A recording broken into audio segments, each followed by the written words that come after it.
Morning po, Doc Ilaw. Good morning. Good morning po, Doc Sebi and Doc Ilaw. I'll just shortly brief you po sa ating program ngayon para familiar lang po kayo. I'll just share my screen po. Lang po. So, kita naman po. Yes. Okay. So, ayun po. Bali, we'll start with the presentation of the videos po ng NAS and PAASE by 8:15. So, 2 minutes from now po. And then, we'll proceed to the singing of the national anthem and invocation, followed by the introduction of the event by around 8:30 po. And then by 8:32, it will be the welcoming remarks po, care of Doc Gladys, Doc Completo. And then by 8:35 po, it will be the synthesis of reactor feedback. So, ayun po, you'll invite Doc Completo to present this po during this time po.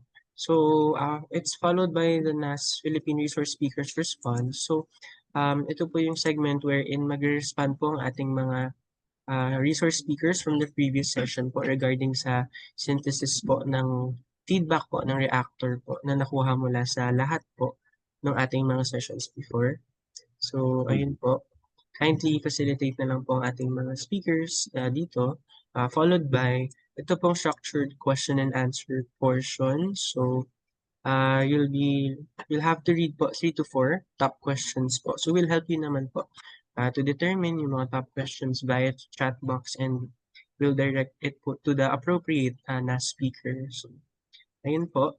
This session is followed by the reactors focus discussion forum. So, ito na po yung magdi-discuss po yung mga reactors and speakers and to find consensus po sa mga recommendations po for the 3 to 5 thematic areas. So, around top 5 po na actionable recommendations yung parang makukuha po dito. So, I would like to ask lang po ang ating mga moderators, Doc Ilaw and Doc Eusebio po, to kindly listen in po sa segment na ito para the assignment po of identifying yung top 5 actionable recommendations po will be on you po. Pero we'll constantly communicate with you po doon sa ating chat box naman po. So, ayun po, it's followed by the summary of key outcomes. So, presentation na po yun nung napag-usapan dito, yung top 5 na actionable recommendations. Followed by the closing remarks and closing of the culminating session. So, ayun lang po.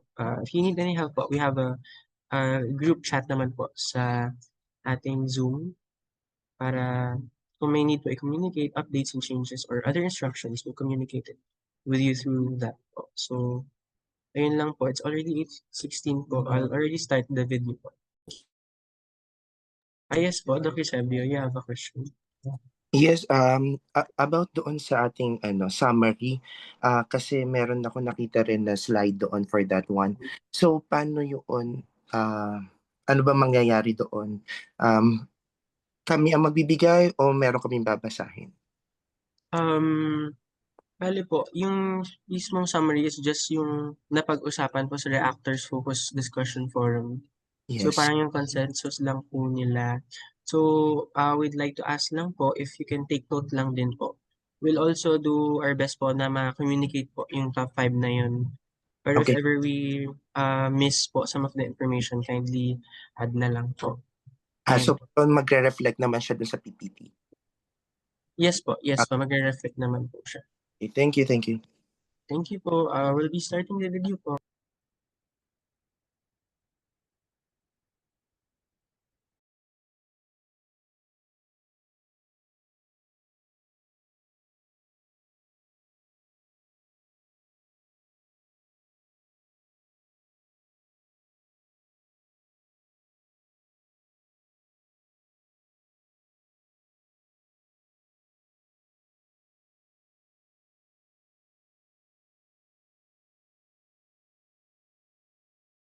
National Academy of Science and Technology Philippines. The National Academy of Science and Technology Philippines, established by virtue of Presidential Decree 1003-A, signed on December 16, 1976, has been the symbol of the nation's commitment to science. Membership to the Academy is by peer recognition.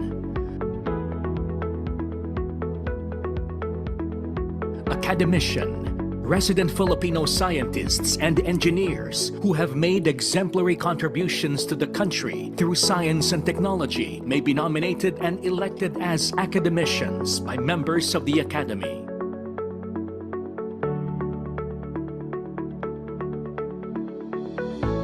Corresponding member. Corresponding membership is conferred on non-resident Filipino scientists who have made exemplary contributions to the advancement of science and technology in the country and must have continuing connections and contributions to Philippine science.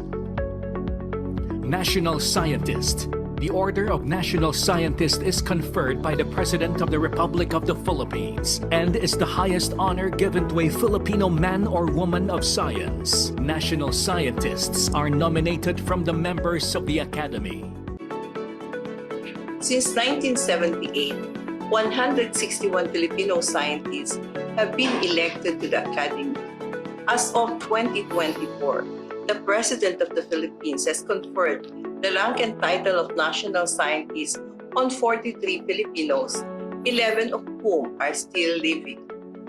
67% of our NAST members are from NCR, 29% from Calabar Zone, and 1% each from Regions 3, 6, 7, and 10. The Academy is composed of 6 divisions: Agricultural Sciences, Biological Sciences, Engineering Sciences and Technology, Health Sciences, Mathematical and Physical Sciences, and Social Sciences.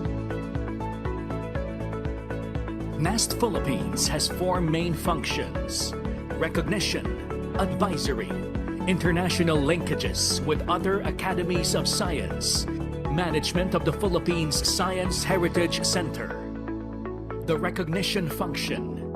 The Academy recognizes and provides incentives to Filipino scientists and engineers for outstanding achievements in scientific and technological research and development.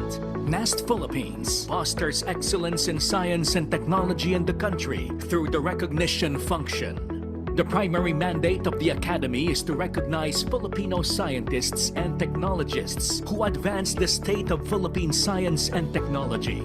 NAST also confers awards of outstanding publications in local journals, outstanding books or monographs, outstanding young scientist award for nominees under 40 years old, Talent Search Award for nominees under 35 years old, and Environmental Science Award. Since 1980, 398 Filipinos have been recognized as outstanding young scientists. NAST has awarded the NAST Talent Search for Young Scientists to 132 young individuals since 1991. 223 scientific articles have been awarded as Outstanding Scientific Paper since 1993. 129 publications have been awarded as Outstanding Book and or Monographs since 1994. 32 environmental scientists have received the NAST Environmental Science Awards since 2001. 6 individuals have received the NAST Awards for Outstanding Scientific Research in Tropical Medicine since 2005. 2 scientists have received the NAST Geminiano de Ocampo Visionary Awards for Medical Research since 2017. Among the activities under the recognition function are NAST Lecture Series, NAST Symposium for the Youth, Research, Upgrading, and Performance Evaluation. Since 2012, NAST Philippines have been conducting 6 to 7 research upgrading and performance evaluation sessions annually, enabling researchers to implement projects and publish scientific papers in international journals. The second one is the advisory function. The Academy plays an important role as advisor to the President and the Cabinet on matters related to the role of science and technology in national development. Through its advisory activities, NAST have been able to bring science and technology closer to the lives of the Filipino people. Our annual scientific meeting and regional scientific meeting in Luzon, Visayas, and Mindanao bring together experts to address critical issues and guide national development. Other activities under the advisory function include science legislative and information fora and roundtable discussions. Speakers Bureau is a program which aims to bring experts in various fields to various institutions, such as academic institutions, who need speakers or resource persons on science and technology-related issues. NAST's commitment to international and national linkages are aimed at promoting collaborative efforts among Filipino scientists and between Filipino and foreign academies of science and promoting scientific cooperation. NAST promotes global collaboration, connecting Filipino scientists with international peers to advance shared scientific goals. As of 2024, NAST Philippines has 16 bilateral agreements with 8 scientific academies and societies and is affiliated with 4 international scientific organizations. Republic Act 9107 mandates NAST to manage, operate, and maintain the Philippine Science Heritage Center or PSHC. PSHC was created to be the country's main repository of the contributions, achievements, and accomplishments of Filipino scientists and technologists. The activities under the Philippine Science Heritage Centers are Salin Lahi Symposium Series and Meet Your Scientists. Since 2010, 70,000 participants have joined the physical and virtual activities of PSHC, including the Salin Lahi Evolution Application Development Workshop and Contest.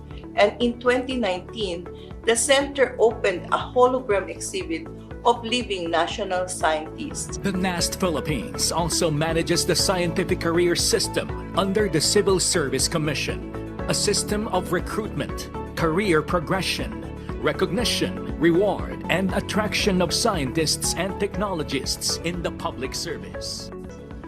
NAST Philippines also provides technical and administrative support to the scientific career system under the Civil Service Commissions, providing a structured path for scientists and technologies in public service.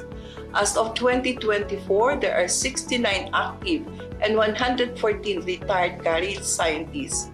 SES has 5 ranks based on scientific productivity, with 53 scientists at rank 1, 10 at rank 2, 2 at rank 3, 3 at rank 4, and 1 at rank 5. NAST Philippines spearheaded the development of PAGTANAW 2050, the country's first foresight on science, technology, and innovation. PAGTANAW 2050 was initiated by former Secretary Fortunato T. de la Peña and commissioned by DOST. PAGTANAW 2050, meaning looking ahead, is the first interdisciplinary and transdisciplinary project on Philippine-focused science, technology, and innovation foresight and strategic plan. This initiative, launched by former DOST Secretary Fortunato T. de la Peña, serves as a planning device for achieving concrete goals and long-term strategies, leveraging our archaeological and maritime resources to achieve inclusive growth, sustainability, and competitiveness in science, technology, and innovation. NAST Philippines and DOST hope that PAGTANAW 2050 will guide the development of science, technology, and innovation in the Philippines towards a progressive archipelagic and maritime nation by 2050. NAST Philippines envisions an academy of recognized experts and serves as principal advisor to the nation on science, technology, and innovation, contributing to national development. Together, let's work hand in hand towards a progressive Philippines anchored in science.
Hey, isang mapagpalayang umaga po sa ating lahat.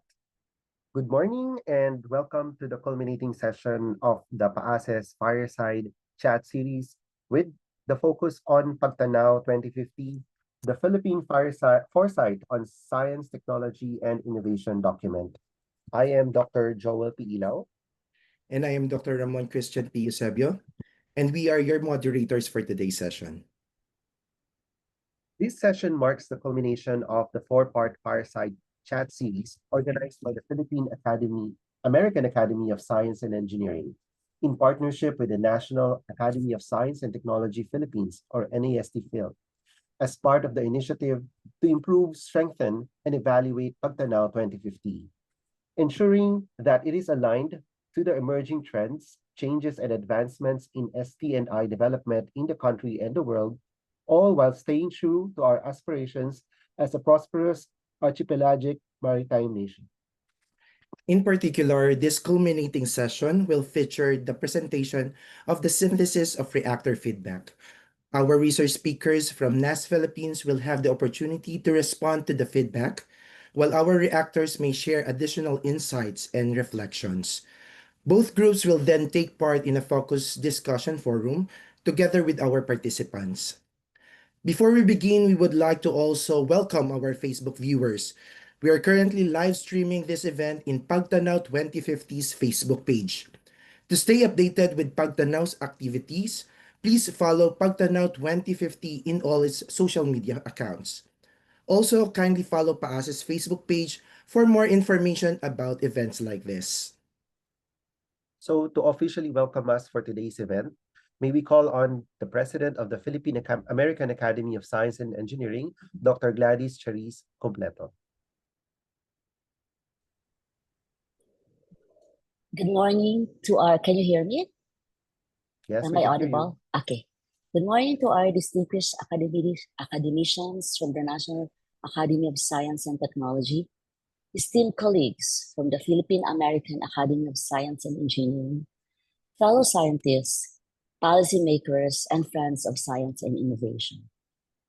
On behalf of PAASE, I am deeply honored to welcome you all to the culminating session of the PAGTANAW 2050 Fireside Chat Series, a collaboration between NAST Philippines and PAASE that has over the past several weeks brought together some of the sharpest minds and most passionate voices in Philippine science and technology. With this series began, our shared goal was clear: to take a closer look at the PAGTANAW 2050 Foresight document, not as a finished blueprint, but as a living, evolving framework that must adapt to the fast-changing realities of our nation and our world. Across 4 sessions, we revisited its chapters through a critical yet constructive lens. We have examined how science, technology, and innovation can meaningfully shape governance, health, education, energy, water, environment, and equity. The discussions have been rich and candid and at times provocative as they should be, from rethinking innovation, metrics, and advancing science diplomacy, to addressing poverty as the root of health inequities, to confronting the tensions in our energy and water systems. Our fireside chats have surfaced vital insights that will help steer PAGTANAW 2050 toward even greater coherence, inclusion, and impact. We have seen the consistent call for systems thinking, for connecting the dots across sectors and across generations. We have heard the urgent reminder that science and technology must not only drive national growth, but must directly improve the lives of our people, particularly the most vulnerable. Through these conversations, NAS and PAASE have demonstrated the power of collaboration between our country's scientific vanguard at home and the Filipino scientific diaspora abroad. As we close this series today, may we remember that PAGTANAW 2050 is more than a vision of the future. It is a call to action, a reminder that the work of nation building through science and innovation continues every day, in every lab, classroom, and community. Let us continue to imagine boldly, critique honestly, and collaborate meaningfully so that by 2050, we may look back and say, we built a foresight that truly foresaw and transformed our nation's future. Maraming salamat po, and I wish us all a productive culminating session. Thank you very much, Dr. Gladys Completo, for the synthesis of the reactor's feedback. So as we move forward and in response to the synthesis and key themes presented, we would like to call on our resource speakers from the National Academy of Science and Technology, Philippines, to share their... Yes, Dr. Ilaw. But before we go to that portion, on that note, let us begin by revisiting the highlights of the previous sessions through a presentation that synthesizes the collective reactions and insights gathered from our earlier discussion. So may we call on again the President of PAASE, Dr. Gladys Cheris J. Completo, to present the synthesis of reactor feedback. Doc Gladys? Okay. Yes, thank you, sir. I'd like to share my slides, please.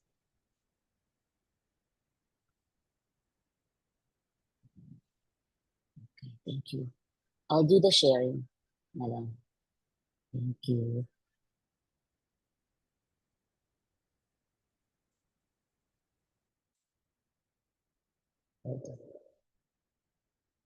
Sorry. Can you see my slide? Just one slide, not the presenter view. Yes po, ma'am. Okay. So, good morning again, everyone, and good evening to those who are based abroad.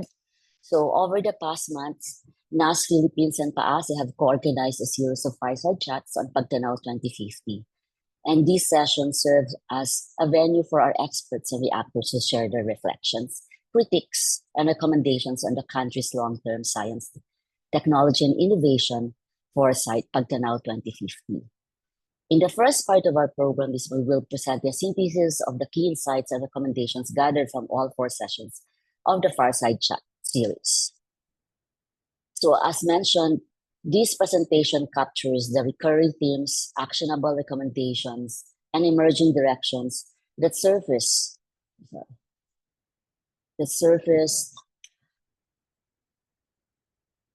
throughout the Fireside Chat series. The goal is to highlight where our experts collectively agree we can strengthen and refine PAGTANAW 2050 as we move towards its updated. So the Fireside series was guided by 2 main objectives. First, to provide reviews and reactions on the PAGTANAW 2050 document, including some of its key operational areas. And second, to recommend actionable proposals that would enhance the foresight's responsiveness to emerging challenges, promote adaptive strategies, and ensure coherence across sectors. These objectives shape the design of all 4 sessions. Here's a quick look back at our discussions.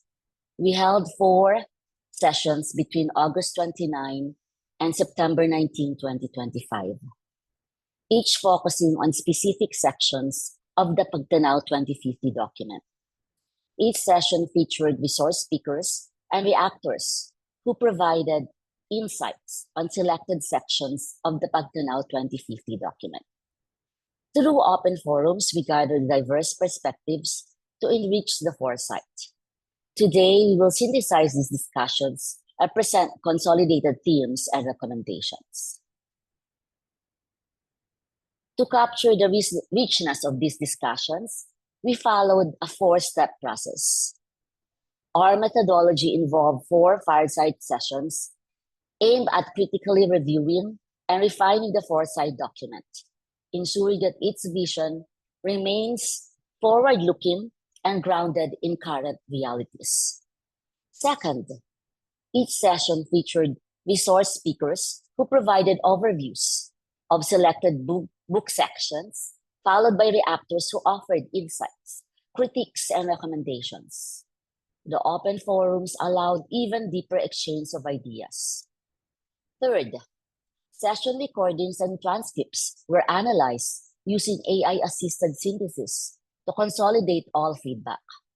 Recurring themes and actionable proposals were identified and grouped into 5 major thematic areas, which were then reviewed and validated by NAST Philippines and PAASE staff to ensure accuracy.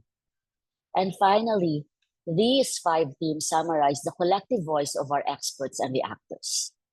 First, strengthening the holistic STNI human capital ecosystem. Second, adapting systems thinking and policy coherence. Third, localization, inclusivity, and grounded realities. Fourth, enhancing governance, institutionalization, and strategic foresight. And 5, redefining metrics and impact measurement. These themes guided our efforts to refine PAGTANAW 2050 and ensure its alignment with the country's needs and aspirations.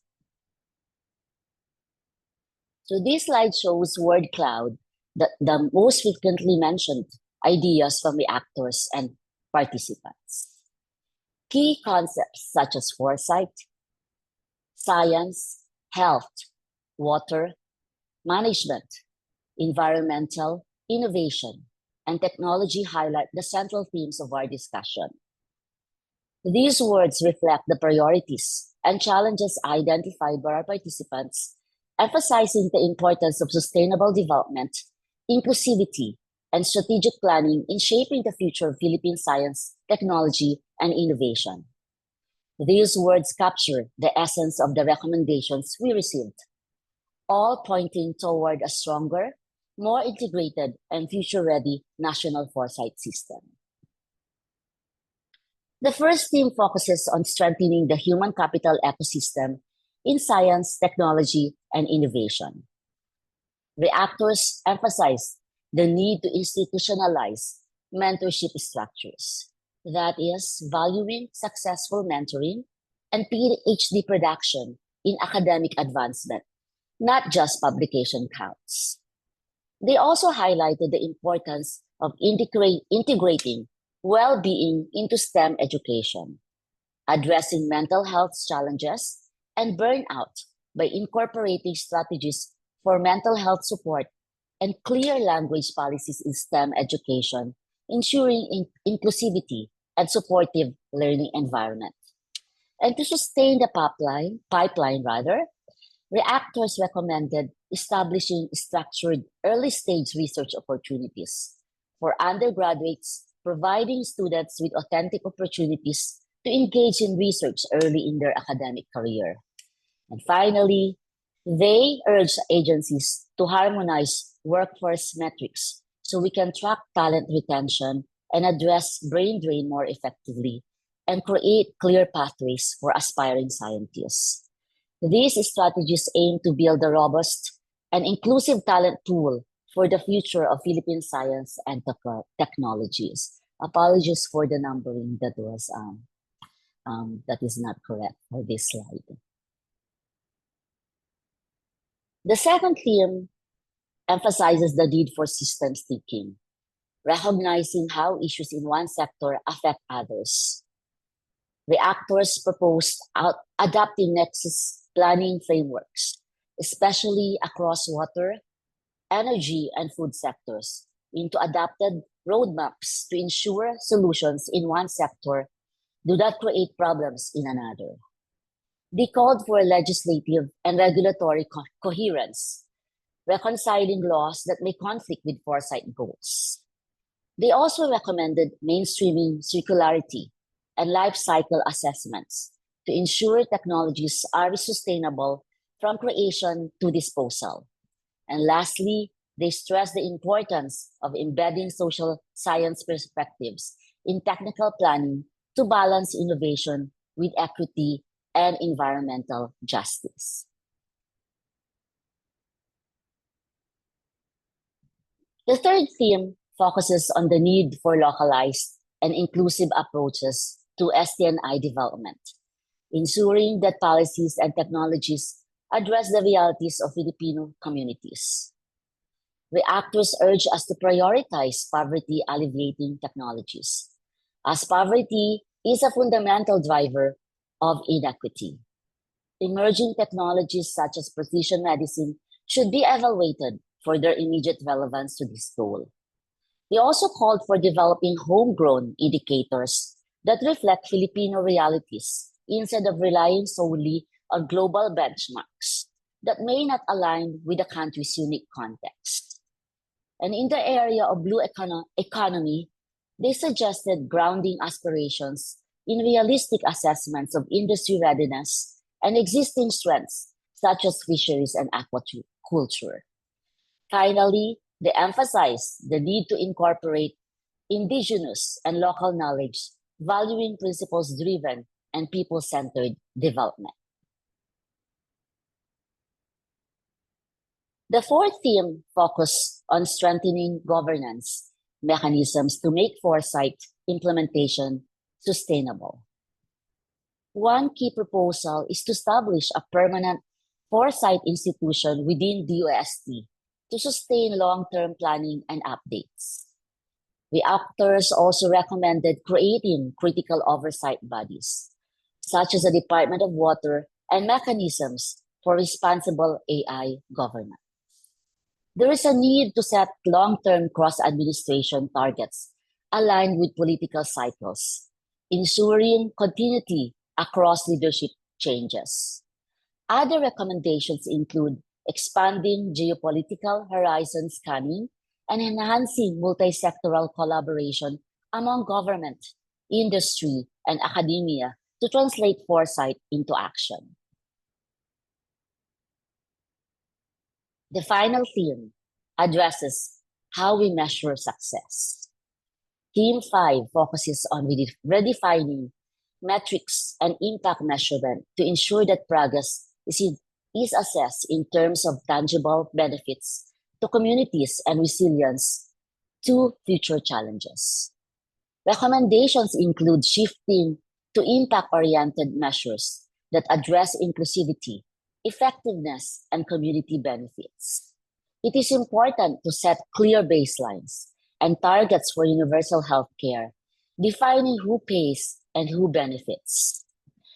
Allocate resources to create open and accessible data systems for neglected areas such as hydrology and ecological economics, emphasizing the importance of data-driven decision-making. Lastly, they recommended developing indicators for resilience to black swan events like pandemics or climate crisis, moving beyond productivity toward adaptability and preparedness. Thank you very much. This ends the synthesis of our Farside series.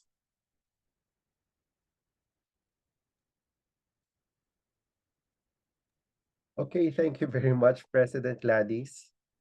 Okay, so as we move forward, and in response to the synthesis and key themes that have been presented, we would now like to call this time our resource speakers from the National Academy of Science and Technology, Philippines, to share their insights, comments, and responses to the synthesized feedback from our reactors.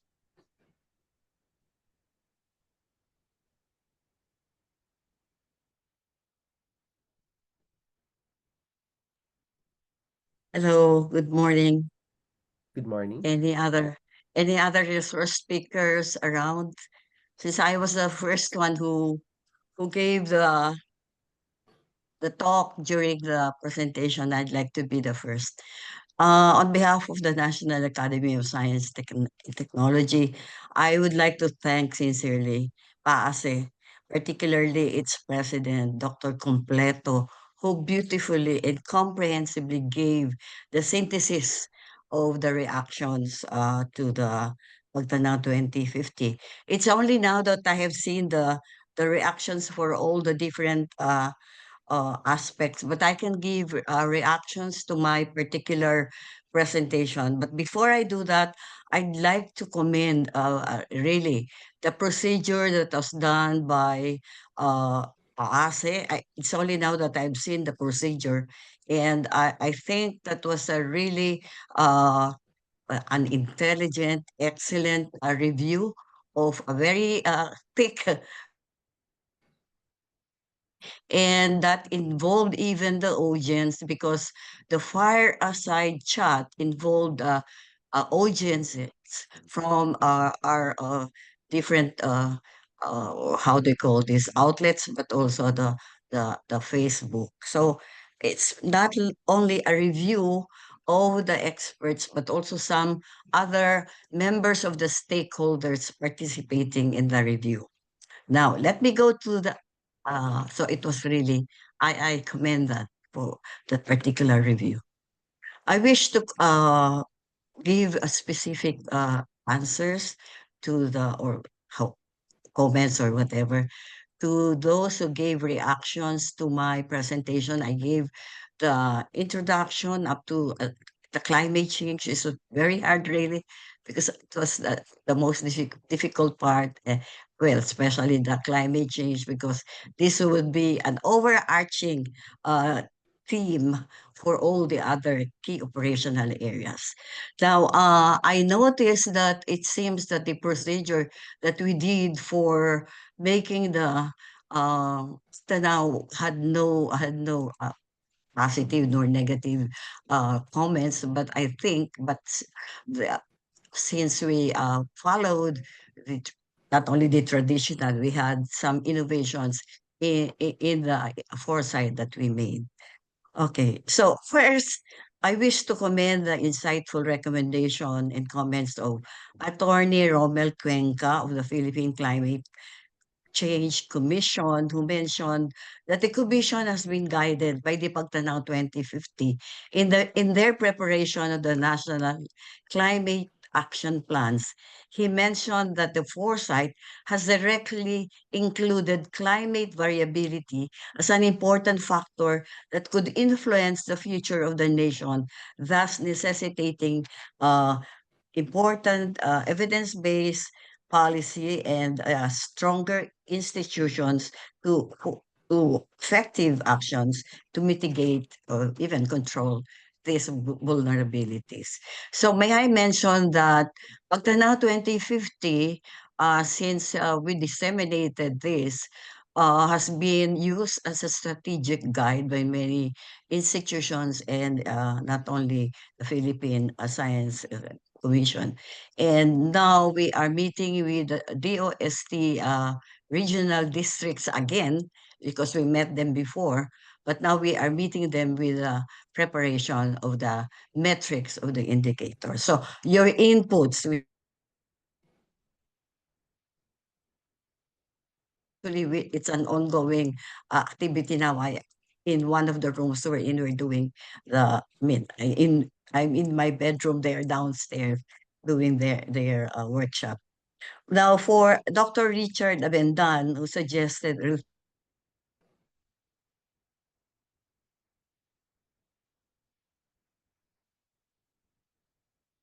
as mentioned in the was mentioned in the summary of Dr. Completo, well, that should be reiterated in the metrics that we are preparing, refining, and so therefore the inclusivity is always emphasized in our preparation and workshop.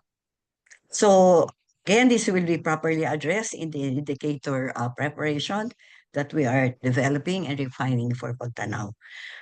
Regarding Dr. Gisela Concepcion's recommendation, we have emphasized this and she has strongly emphasized that universities should be really involved in the innovation building and nation building, of course, and not only in the science and technology aspects of the activity, but of course in the systems, in the ecosystem that we have built, tried to build actually. We have tried it in the past. PAASE is actually an important participant in this ecosystem building, but we still need some more activities on this. And then let's go to Dr. Evaristo, is this? He also emphasized human capital and data systems, especially in hydrology and GIS. And also uh, recommended open access. I mean, the NAST, many of us are actually for the open access system in science and technology, yeah, science especially. But we still have to do a lot of this. And then also in the investment of human capital need, we really have to do our job here, especially UST and other institutions in the country.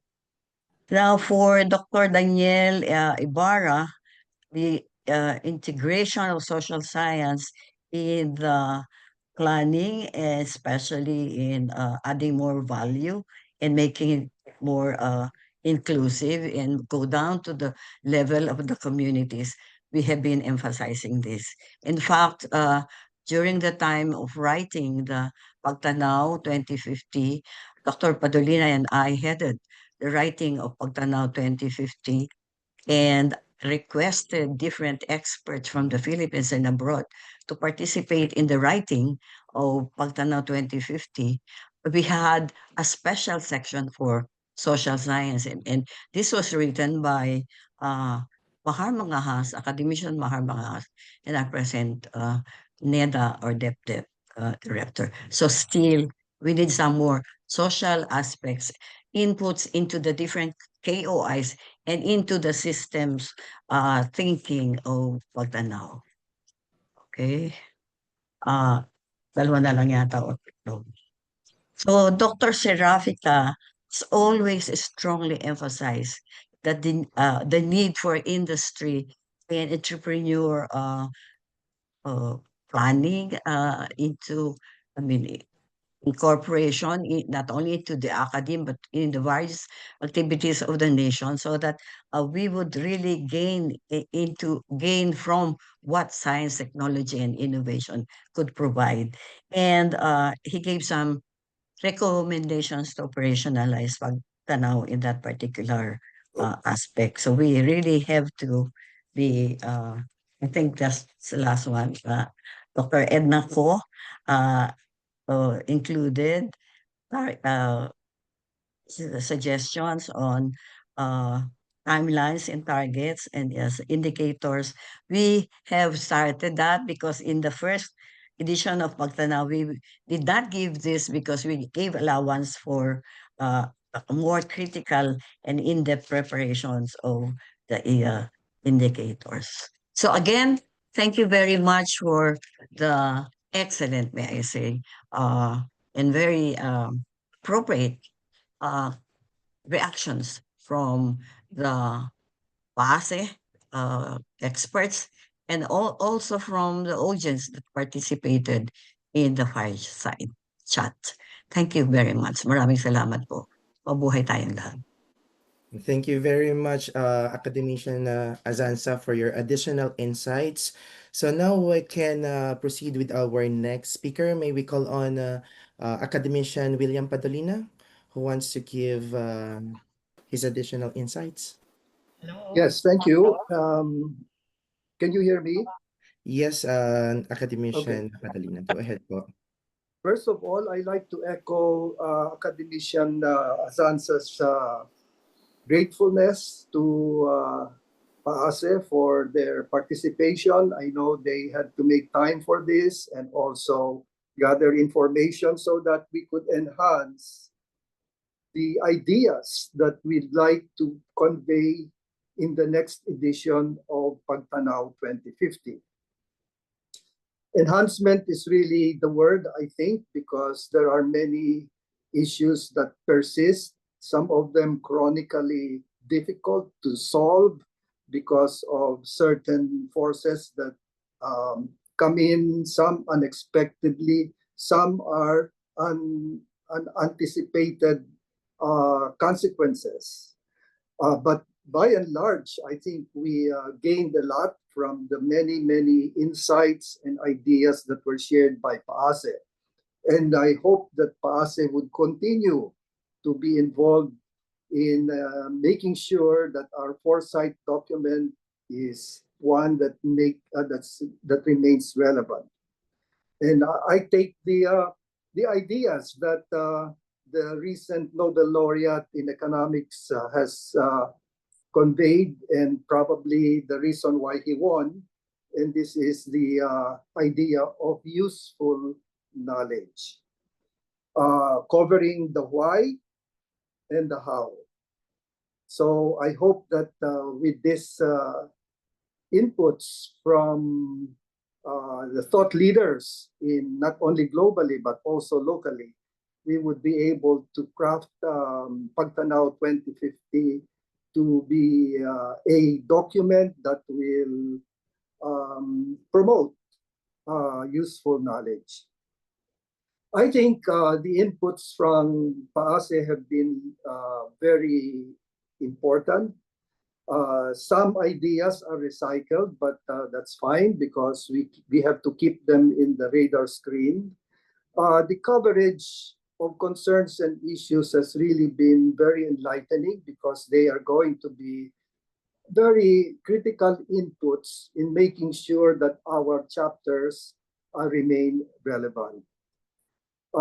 There are suggestions on technology inventory, which is now covered by 200 or so technology lists. The list of 220 or so technologies in our document will definitely be a very important input in the chapters and also in the operational areas where there may be technologies that we have missed, and that's going to be probable, so that the new ones and the emerging ones can be monitored and see which will be useful knowledge to address our local concerns.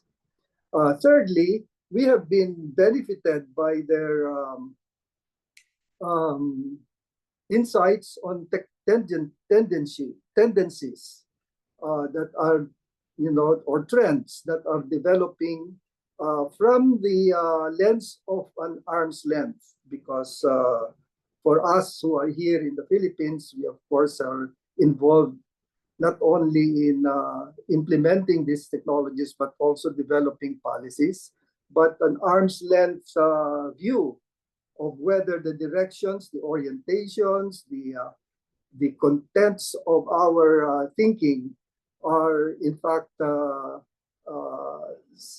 relevant, and of course takes the course of preparing for a future where we will have a parachute just in case things fail.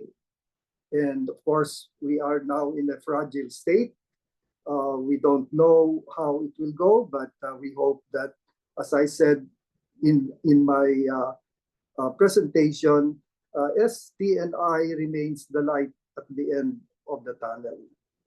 There are definitely additional challenges that have been identified by our PAASE colleagues. And of course, a caution on the choice of metrics, which is very critical because they have also cautioned us that we may be barking at the wrong tree, or we may not be seeing the forest, or we may be fighting battles but not winning the war. So the wisdom that has been shared with us is really very important.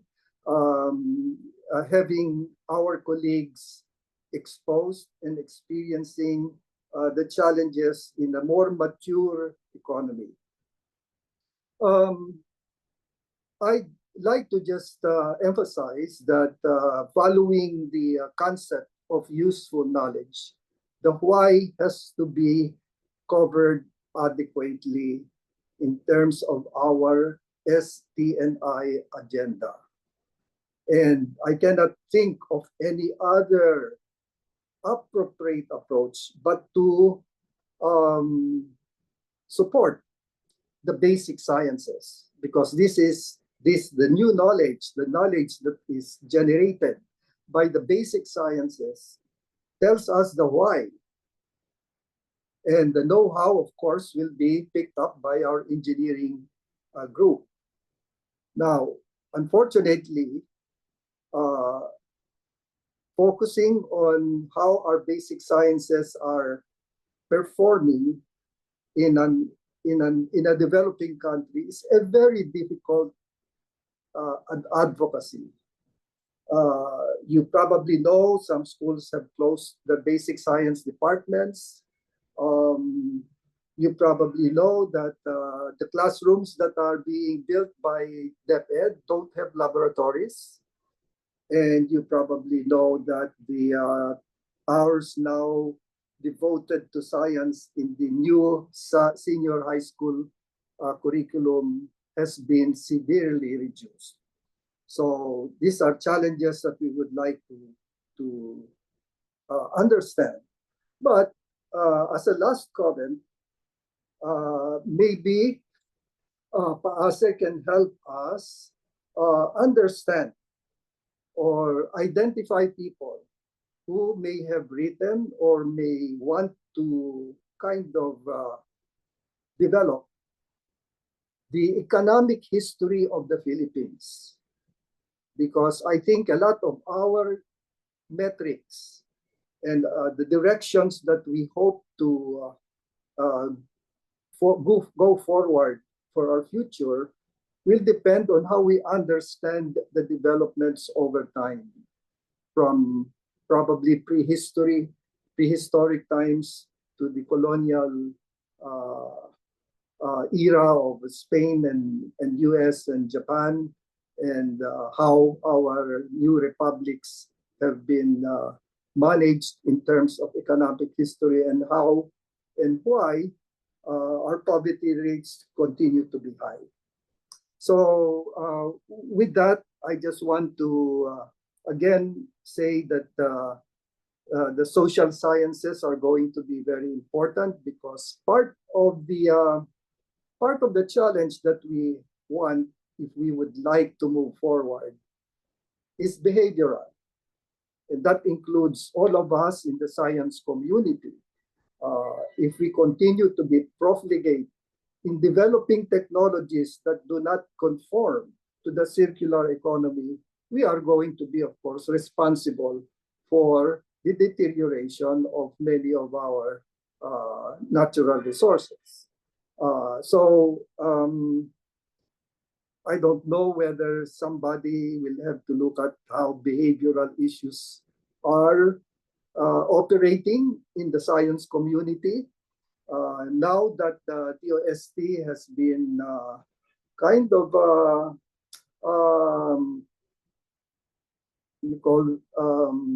divided into the Philippine Space Agency, into the Department of Information and Communications Technology, and of course, the National Innovation Council. These are developments we need to understand. And I hope that at some point we will have to continue this dialogue and identify issues that we think will be critical to our journey towards 2050. Lastly, I'd like to just say that NAST is not an implementing agency. It does not have the resources. It does not have the people. We're only about 80 strong, and with the staff of maybe 11 regular, it cannot implement these programs. What we can do really is to bring the horse to the water to drink, and hopefully the horse will drink. In other words, it's influence. So with that, I will conclude my initial remarks and hope to listen to a very rich discussion today. Thank you. Thank you very much, Academician Willie Padalina, for the insights, particularly for highlighting that useful knowledge is important, technology inventory, and also to also specify that the social sciences role in ensuring that the science successfully gets applied in our present reality in the society. We'll move on to the next resource speaker. May we call on Academician Marie Antoinette Junio Meñez. Magandang umaga po sa lahat. Can you hear me? Yes, we can hear you. So I was asked to give an overview of the blue economy as one of the key operating areas. As we all know, the blue economy is very broad. It covers a lot of marine-based or associated industries that will cross the different or interact with the different key operational areas. I have a particular, at that time, unfortunately, there were no reactors at the session for the blue economy, but Dr. Roleda just submitted a reaction. And maybe I can respond to that first. He mentioned that the blue economy context is okay, the different blue fishery industries, but most importantly, he emphasized that maybe there should be more emphasis on the production aspect, particularly of fisheries and aquaculture, building on what is there.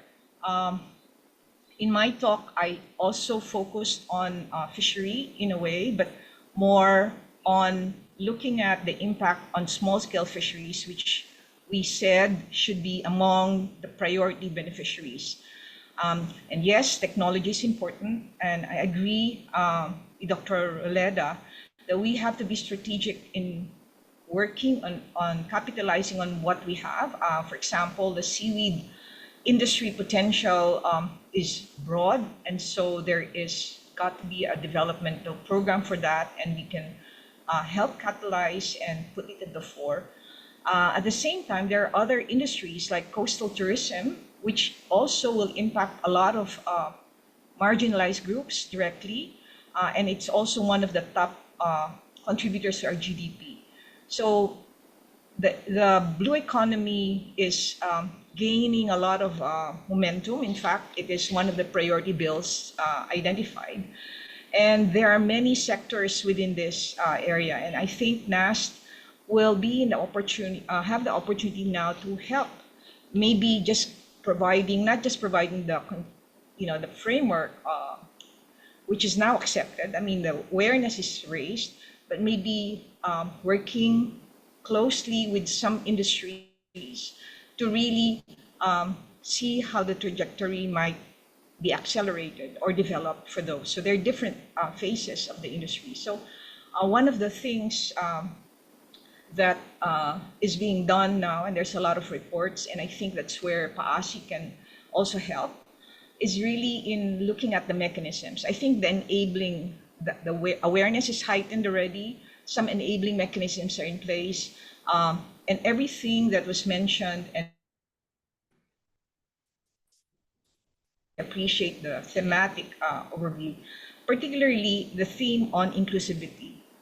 Sometimes we forget who are we doing this for and who are we doing this with. So when we talk about bringing the horse to the water, we should always be thinking about the industry or the policymakers who can provide enabling support, but also work with the main stakeholders.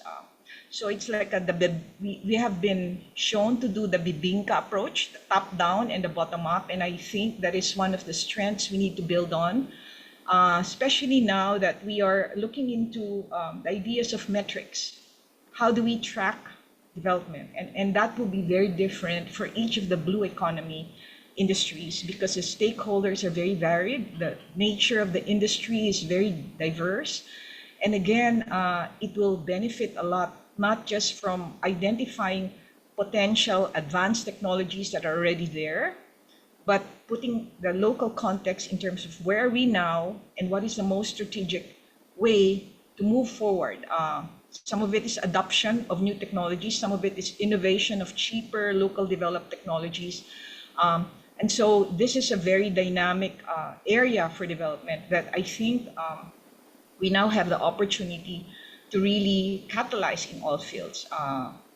Nationally, regionally, and globally, there is a very much heightened interest in terms of enhancing sustainable development and conservation of ocean resources. So I thank speakers and our colleagues that are working with different blue economy industries that we can all maybe look at specific industries and help develop implementation mechanisms to support their development.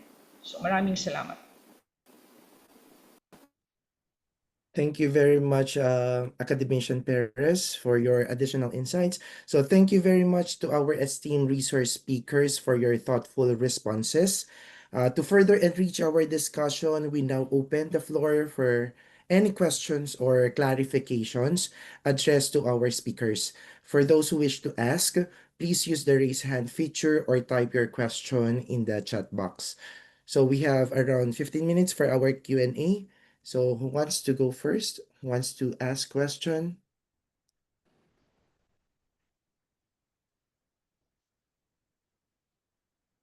Okay, Dr. Romulo, you can ask question now. Um, Hello, good morning, everyone, fellow scientists and engineers. I told Greg that I would speak Tagalog, so magandang umaga, and also Ilocano, naimbag na aldaw kada kayo amin.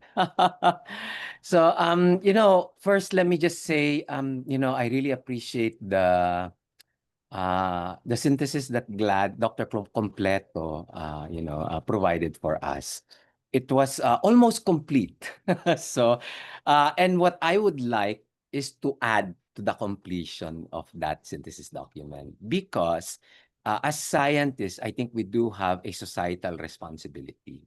So this document is ours, and to move forward, it has to contain all of our, suggestions and all of our thoughts towards the development of our country. And also to tackle the immediate issues that are very apparent now that actually is not yet in that synthesis. So and I'm talking about something very relevant, and it's actually corruption. So everyone is, is now involved in this issue of corruption, and we should be too, as scientists.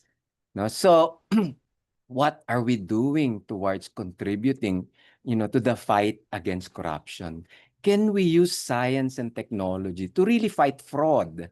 And, to really set our country, on the right path. Kaya ba natin, as scientists, meron ba tayong technology that can really help detect fraud? We can actually, machine learning AI is used to detect insurance fraud, for example.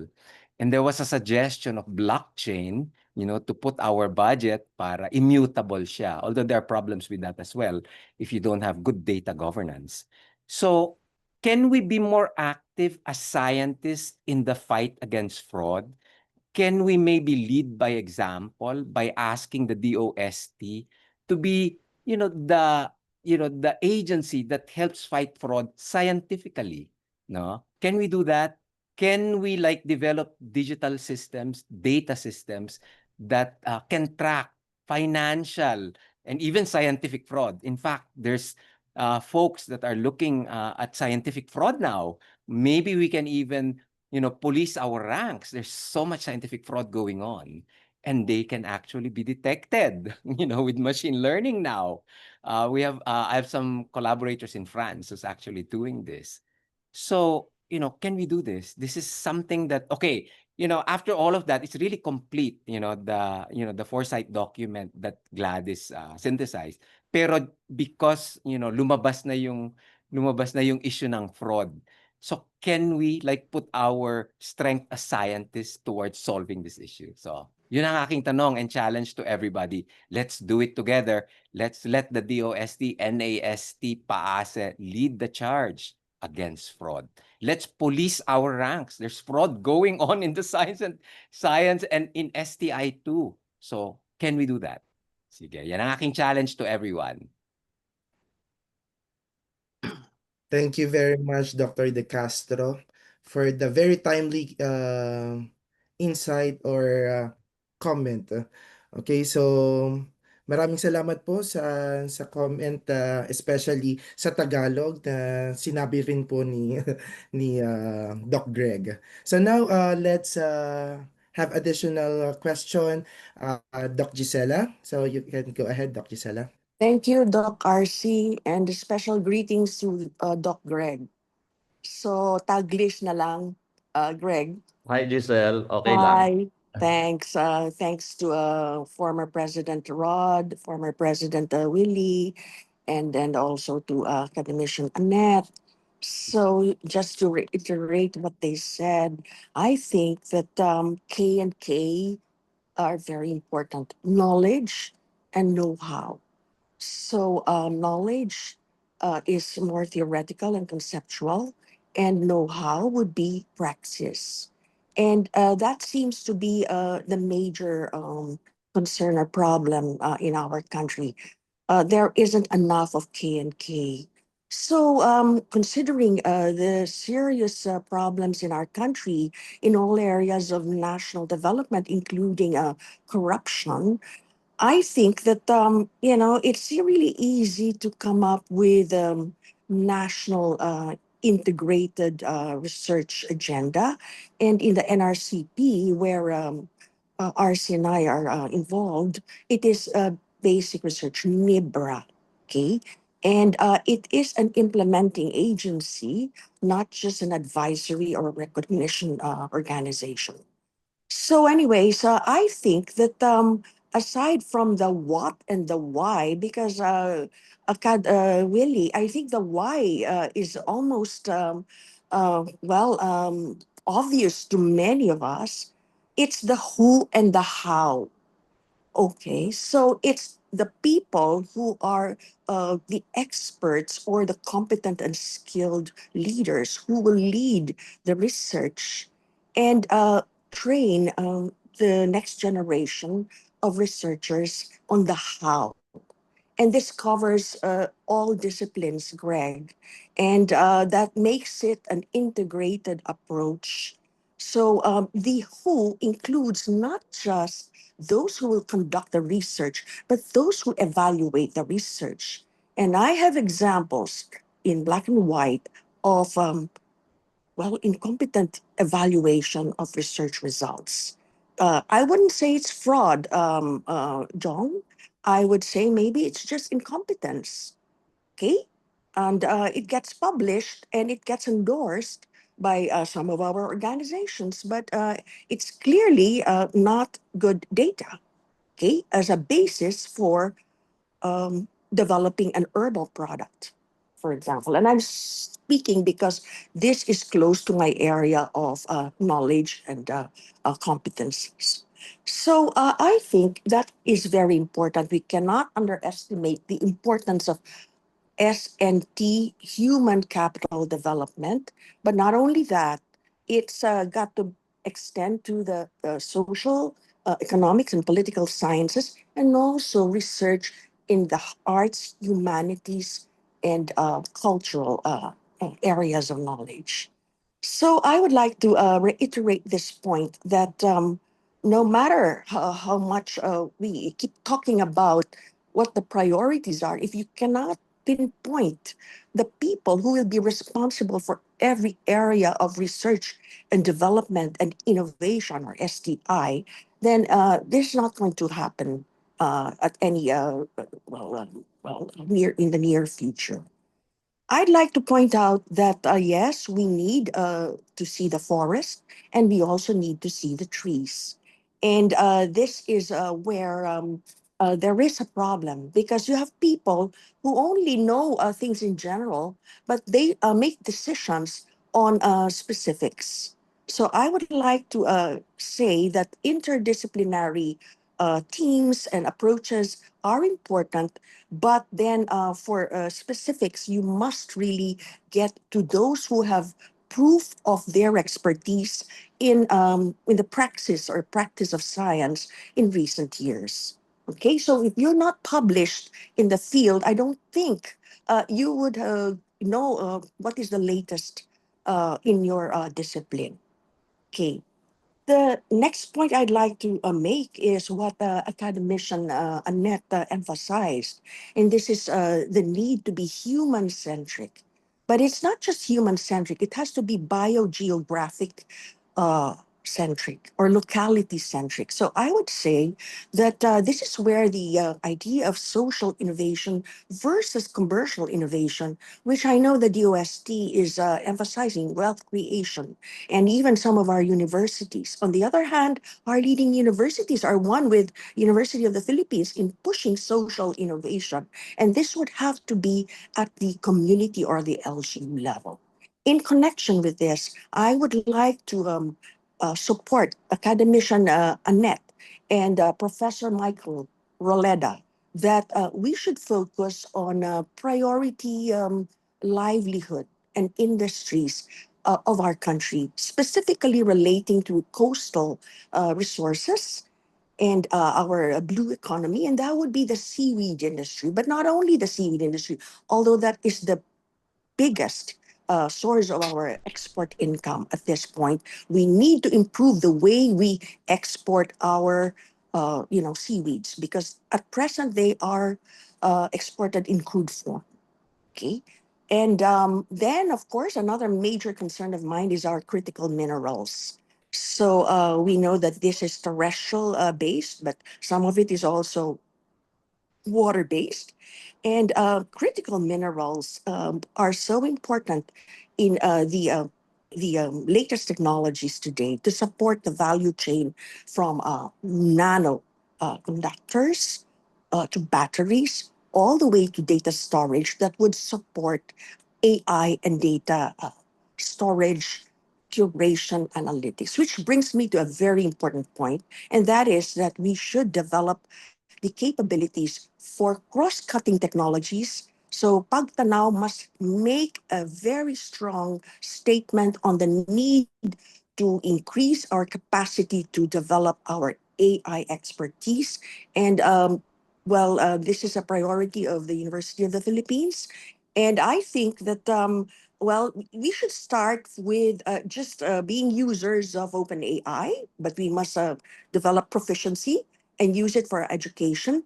And then we can become proficient in the use of more sophisticated AI applications and software to the point where we can develop our own AI applications for our own needs. But this requires that we know how to gather our data in chemistry, biology, environmental science, marine science, etc., so that together with our own proprietary data and data that is available elsewhere in the world, we can come up with our intelligent AI assisted innovations. This is very important. There's another cross-cutting technology that I think would serve as well, and this would be the omics technologies for the material sciences and the life sciences as well. And then, of course, if we wanted to do environmental sustainable recycling of materials, another cross-cutting technology is 3D printing or additive manufacturing. But there are other cross-cutting technologies. These technologies, aside from the specialized technologies that would allow us to come up with this sustainable development that would be human-centric as well as biogeographic and planet-centric. Finally, I would like to call on PASE to come up to meet this challenge that our country faces, and that is a dearth of experts in the country, experts in the country. And now there is a window of opportunity in the United States because the current administration is no longer supporting postdoctoral fellows who have to be employed by laboratories. So those Filipinos that are abroad, those that we have trained in undergrad and even in masters and are doing their PhDs there in Japan, in South Korea, in Europe, everywhere, they should be enticed to come home for good. Of course, a postdoctoral fellowship training is very critical for independent work. Okay, and I think that would have been better. But in the face of what's happening in the United States today, I think it's time for some of our PhD graduates to come home for good. So that's it. Thank you so much. Thank you very much. Yes. I'd like to dovetail or double click on what Giselle had mentioned.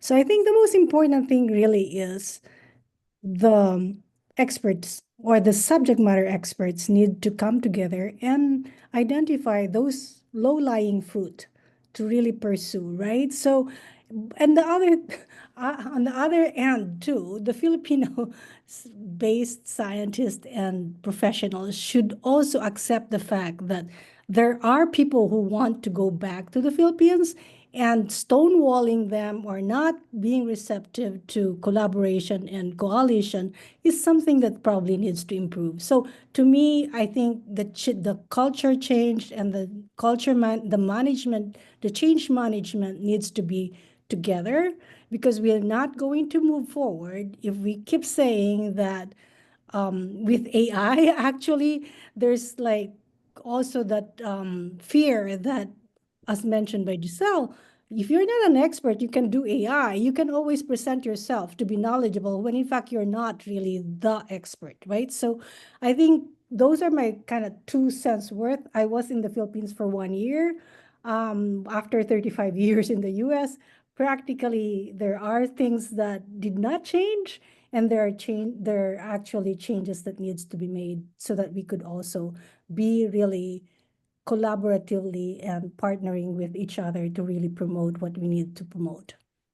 Thank you, Fair, for that. So, Rod, this is Dr. Fair Lakbawan, immediate past Philippine Genome Center Executive Director, until her term in UP was Thank you.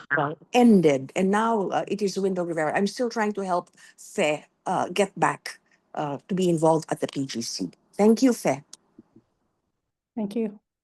Okay, thank you very much, Doc Gisela, and also Doc Fe, for your comments and additional insight, especially highlighting Doc Gisela for the knowledge and know-how, especially on the competent leaders and the locality-centric approach, and also the cross-cutting technologies, especially on AI and the proper use of these AI applications. And also thank you for highlighting NRCP uh, if we can help or collaborate with this basic research, and RCP is always here. So, Dr. De Castro, you can add more? Yeah, thank you so much. Let me just mention or say that I agree with what most of what Giselle said. So thank you for that, Giselle. However, let me just take it back a little. I really want to take it back. Kasi I don't want to promote, as scientists, I don't want as scientists to promote an extractive mindset towards our natural resources, particularly marine and mineral resources. So there was part of the Pagtanaw document was like an inventory of our resources. And as I said in my reaction earlier, that's a prelude to extraction. And I do not want us to be that country. And the reason is, well, mineral extraction is polluting, and it affects the most marginalized communities, indigenous communities. We don't even think of that. There is no mining that is clean at the moment. And if there is, show me. So even with our marine resources, for example, China is already extracting our marine resources, no? So tayo, we have to protect these resources because these are not just for us. These are for our children, our grandchildren. I may not have them, but it's for our Filipino future generation. So yung circular economy, yun yung tama. Let's make sure that, we prioritize that and, not pollute our environment because it causes health externalities, no? Not for us. It's for the laylayan of our country. The people who have no access to our healthcare, indigenous people, sila yung unang apektado. So even before we promote any of this, let's make sure that we uplift, the folks that will be mostly affected by our scientific extractive activities. Let's not be that country. So I just wanted to pull everything that you said. Open data, AI, everything is good. Except I do not want us to be an extractive country. I'd like to say something about that, John. No, so we can do open data, but in the end, we need to make well, good use of our natural resources for our own good. Problem is, there's not a single PhD in, say, nickel engineering in our country. The two that we know from UP Diliman Engineering, they're in their 80s and they are abroad. So, if you had a good, sensible, and knowledgeable PhD in engineering, metallurgical engineering, who would know all of these issues on, pollution, then we would be in a much better position. So it's all about having the knowledge, I think, and the know-how, and knowing what would be sustainable for our communities and our regions. Thanks, John. Okay. Thank you very much, Doc Gisela, and of course, Doc Jong, for pointing that out for the resources that we have right now, but also integrating the AI that we are facing in our community. So, maraming salamat po. And I saw Doc Greg raising his hand earlier. Doc Greg? Thank you, RC. Gusto ko lang gusto ko lang idagdag yung aking tinig sa papuri no sa PAASE at sa NAST no dito sa ginagawang pagrebista ng Pagtanaw no. Ang isang binanggit ni Gladys doon sa kanyang napakagandang synthesis kanina na binanggit daw ng mga reactors yung pangangailangan ng alam natin itong lahat yung pangangailangan ng continuity. Nag-iiba-iba ang administrasyon, nag-iiba-iba ang mga pinuno ng mga departamento. Pero tayong research community, tayo supposedly ang nakakatanaw precisely, no? Sa ating mga pamamaraan, sa ating pananaliksik, tayo ang kayang magplano ng strategic ng pangmatagalan, no?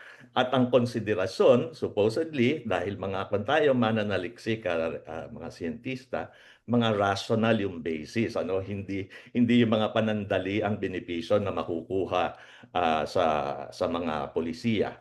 So, napakaganda na tinatrato itong dokumento na napakahalaga ng PAASE ng NAST no bilang isang living document no na lagi nating nire-revista, lagi nating mas pinahuhusay pa para mahusayan, higit pang maging mahusay ang paggabay sa atin no bilang mga mananaliksik at siyentista.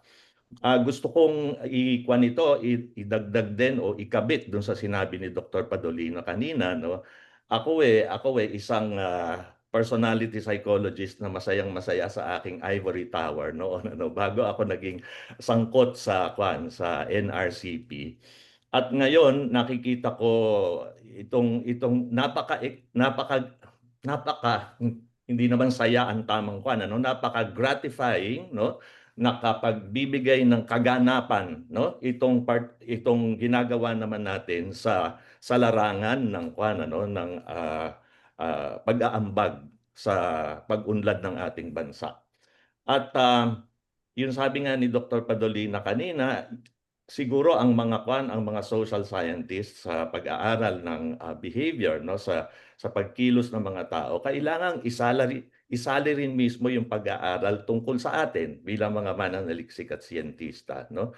At naisip ko nga na siguro baka 71 na ako, retirado na ako, baka may panahon pa rin na magsimula ng isang study group tungkol dito. Kasi kung sinasabi nating mahalaga ang continuity, mahalaga itong pagpaplano, coordination, etc. Sino ba ang gagawa niyan kundi mga tao, no? At ano ang ating mga motibasyon?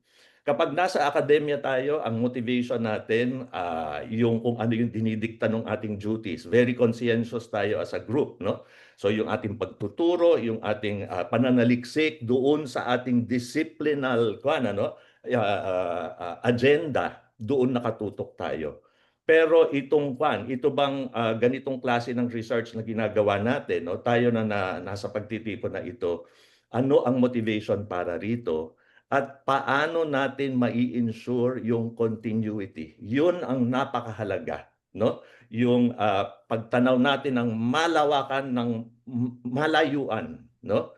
at yung resolve, no, na ipagpatuloy ito at tiyakin na nagagawa little by little pero ng pangmatagalan. Pangwakas ko lang, gusto ko rin mag-react. Hindi na ako, tsaka na lang siguro magkikita-kita pa tayo ulit. Si Edna na gustong magsalita at I'm sure yung iba pa. Maraming salamat, Doc Greg. At mamaya may reactors forum pa po tayo. So, na-miss ko, Doc Greg, yung inyong talagang Tagalog na pananalita.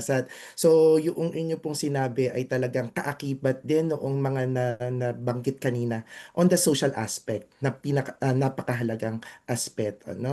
So, Doc Edna, you can raise your question po, Doc Edna. Well, thank you, RC. Salamat din, Greggy. Namimiss na kita. Anyway,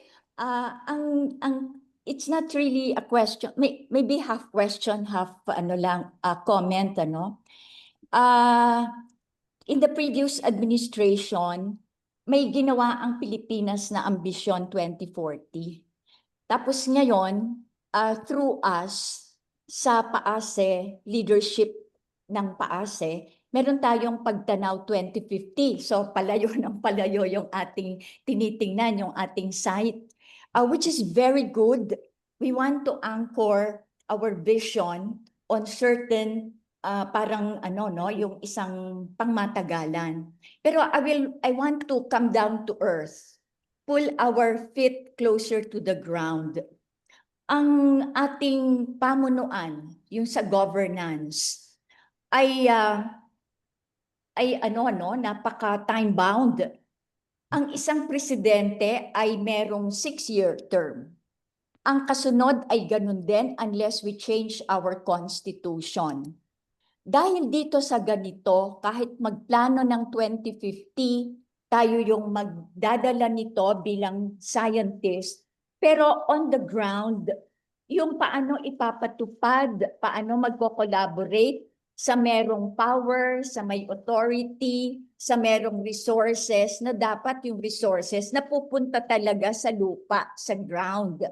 So I'm saying, probably we have to, it's good to envision to fly high, but let's get grounded also on what can be doable of the 2040, of the 2050, ano ang doable in the 6 years and in the coming 6 years and so on. Kasi the truth is, ang resources nasa poder ng ating pamahalaan. Ang resources na nasasayang, like yung sinayang sa flooding, yung sinasayang sa healthcare, ay pondo ito ng bayan. Na kailangan dun sana maka-embed yung ating scientific vision. So I thought, let's be more calculating and saying, it's good to have a vision to fly high, but let's come down to earth occasionally, once in a while, and contaminate with science and technology the vision of the administrators, of the ground workers, the doers, who really have control over the rest of the resources and people who are on the ground. So, palagay ko, I'd like to say, meron tayong mga ilang mekanismo, yung public learning sa governance, na kailangan nating, governance is a living system. Kahit magplano tayo ng napakaganda, but if we are not grounded, governance will fail. So yun lang yung gusto kong parang ikabit, no, na while we're envisioning well, good, we're looking at our scientists and how science could contribute, pero let's come down to the ground and say, how do we allow those who have resources, those who have influence, and those who have the communities behind them, including our local authorities, embrace and buy out the ideas that we banner and the ideas that we fly so high. Not so high, let's be grounded. Let's revisit ambition, let's come down to PAGTANAW. How are we going to do it under this term, under the next term? and until 2050. Thank you. Maraming salamat po. Go ahead po. Yeah, I'll add on to what Edna mentioned, right? So practically, there are short-term and long-term kind of projects or vision that we need to move. The other part, which actually it's a direct observation when I went home last year, there's no leadership succession. There's no sort of like you groom somebody so that when you leave, because you're not forever in that position, somebody can take on whatever vision or your mission you're trying to work on. So it's like there's a vacuum in terms of like I think I consider myself old too here. There were people here in same positions for 35 years. And gosh, it's like there are younger folks who are actually more talented probably than any one of us. There are people there who could lead that same position, but we're just so used to having that position and staying on. So, I mean, sorry for those people that I might have kind of stepped on. But the point is, like, you can be in that leadership, but try and mold those people who are actually going to succeed your position because they are your assets. They will be the ones who would continue whatever you've envisioned for that position or for that office. Thank you very much. We really need the succession with the same vision. No? So, as also mentioned by Doc Carmen, kanina po, no? Yung agham na ramdam. So, we are focusing on the community. Sana mapunta po sa kanila. So, Doc Carmen, go ahead. Very quickly, sir. I just came from the second Too Big to Ignore meeting for small scale fishers in Marawi. And I saw Marawi for the first time. And that's when I see, we are really making progress and science is making progress. One thing that hit me was when some fishers were talking and they appreciate the science, but some of them have said, this is going on, this is what's happening in the science that's happening in our place, but we don't need it. And that really like, oh, I hope that one day what I've been pouring myself into is something that somebody will not say, I don't need it. And that's one of the things that I think we need to strengthen sa ating mga pag-uusap dito. Dahil para sa atin, yung dokumento ng pagtanaw na yan, dun din tayo nakatingin lahat. Hindi lang ang gobyerno, hindi lang ang policymaker, pati ang mga scientist. Kasi kailangan natin malaman kung ano talaga ang thinking na pwede naming gawin na ang ating ginagawa ay talagang kailangan. Pangalawa po, dun sa sinabi nila na matagalang pagte-train, minsan po nagte-train tayo, kaso iba ang pangangailangan din. Yung mga tine-train natin na PhD, meron din po kasi akong mga natapos na hindi rin po makakasunod sa gusto nating i-pass on, di ba? Ayaw nating umupo ditong matagalan. Pero ang nangyayari, pag nakakuha na sila ng PhD, nagiging administrador, nagiging senior high na naghahandle. Marami pong iba-ibang institutional kasi kailangan ang plano. Hindi pwedeng individual lang na naghahanap ng papalit sa kanila. Kailangan yung, at dapat sampuan, bus loads, kasi ang dulo nun, tricycle lang yung lalabas eh. Lalabas pa ng Pilipinas. So, ganun lang po ang realidad namin sa ground mula po nung umuwi ako noong 2010. Parang nakakapagod, pero naa-amaze lang po ako sa nauna sa akin at doon na po kayo nakatingin. Nakikita ko ang dedikasyon, nakikita ko ang fruits ng kanilang trabaho at sana makasunod din kami. Salamat po. Maraming salamat, Doc Carmen. So, The talent retention is actually that's like to me the most important thing for now. Good example of we have very good programs, educational career, MD, PhD in health, I mean in medicine, but there is no program that actually sumalo sa kanila pagka-graduate nila. So ngayon, saan sila pupunta? They go back to the clinics, right? So you lose your scientist or your researcher clinician because there's no infrastructure that really subserve their needs, as you mentioned earlier. Yung kung wala ka namang babalikan, bakit ka pa pupunta dun sa dapat mong pupuntahan, di ba? Parang ganun. So in fact, the thing is, I truly cutting across all of the different domains in the Pagtanaw, it's more like identify the priorities that are actually sharing, cross-sharing, and making sure that we have that as a fundamental probably building block before we go on and achieve certain specific needs, like for health, for marine, or for whatever, for agriculture. Magandang Philippine Genome Center. When I got there, actually, I was impressed. I said, look, you're actually touching every aspect of any living thing, right? I tried to initiate the medical clinical aspect of it, because I know that once we have established that workflow, end-to-end workflow, it is just the answer to every other domain or every other discipline.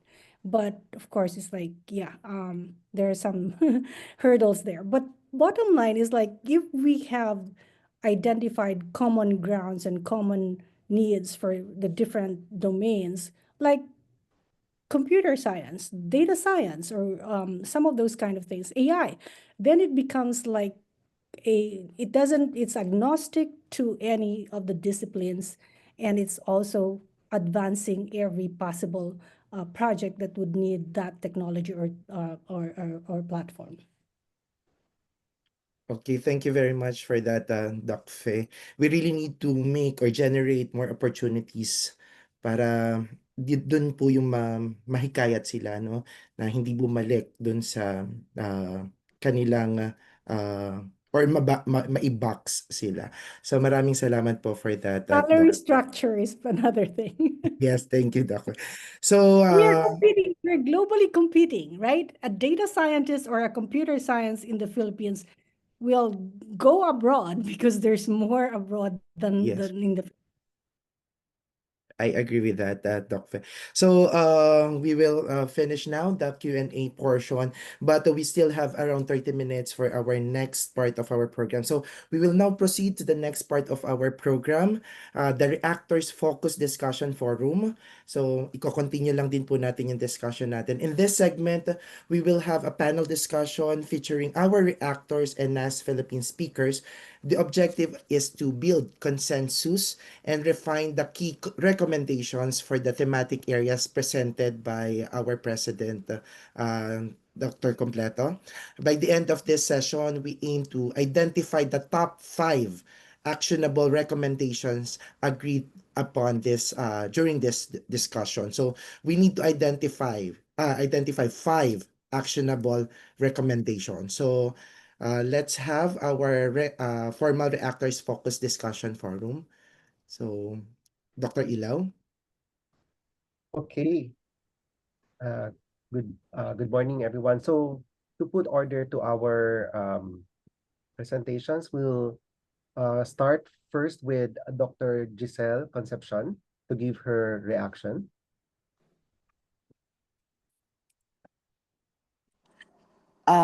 I spoke a lot already, but thanks, Joel. First is regarding the hundreds of technologies identified in PAGTANAW. I think there seems to be a comment that we should prioritize or, well, create a hierarchy. Maybe there would be categories and subcategories of the technologies. I mentioned cross-cutting technologies versus those that are, related to specific applications and disciplines. Okay. I think the second important point that I'd like to make again is the need for more talent at the expert, competent, and skilled levels. And there are opportunities for increasing this through the NAST, the NRCP, and the PAASE. Recently, NRCP and PAASE finally signed a memorandum of agreement. And so I would like to think that past experts would contribute to the projects that are being funded by the NRCP on a more formal basis. Okay, but let me just say that PASE, in the case of Dr. Nolly Veracruz, with the help of corresponding member Michael Pulganan and the UPLB team recently got major funding for 1,000 rice genomes project funded by the DOST and the DA combined. So that is an example of basic research with major impact on our problem with rice and agriculture. But let me just say that also between the PASE, the NAST, and well, some of our you might say, senior scientists in the country, we have actually showcased maybe some bright lights. So we're always talking about our problems, but I always say or think that let's focus on LGUs, and I think Ed and I agree on this, that are, you might say, models of, moderate success or work in progress. So during my time as PASE president, we signed about 5 MOUs with LGUs. And notably, we had signed LGUs with the Bataan Provincial Governor's Office, PASE. And then we also signed with Leyte Governor and the DOST Region 8, PASE. And we were led then by uh, PASE and NAST leader Alvin Kulaba, who had demonstrated that he could actually come up with a succession plan or a mentoring plan. Being a graduate of EVSU and then moving to De La Salle, he had this program for mentoring the EVSU and other Leyte postgraduate students in De La Salle, and having joined research programs with them that are aligned with the priorities of the later governor at that time, which included flooding, okay, which included climate change issues, agriculture, also seaweed agriculture. So I think those are just some of the points that I wanted to make this time. That let's just not just be theoretical. Let's get examples from our early winners or those that are doing good work in progress, and of course some of them, Joel and Jong, are actually they're dynastic. So there are some good dynasties that provide continuity in political governance. So Edna might have something to say about that, but you're so right about academe being the leader in providing the continuity of programs in the regions. So thank you very much for this opportunity to share my views once again. Thank you. Thank you, Dr. Giselle. Tama. It really starts with the talents, no, and of course the support that we give to the talents, especially the mentoring aspect to make the research more effective and relevant to the target beneficiaries, particularly the society. So thank you, Dr. Giselle. We'll move on to Dr. Mario Santo Domingo to also give his insights. Dr. Mario. Maraming salamat, Joel. Can you hear me?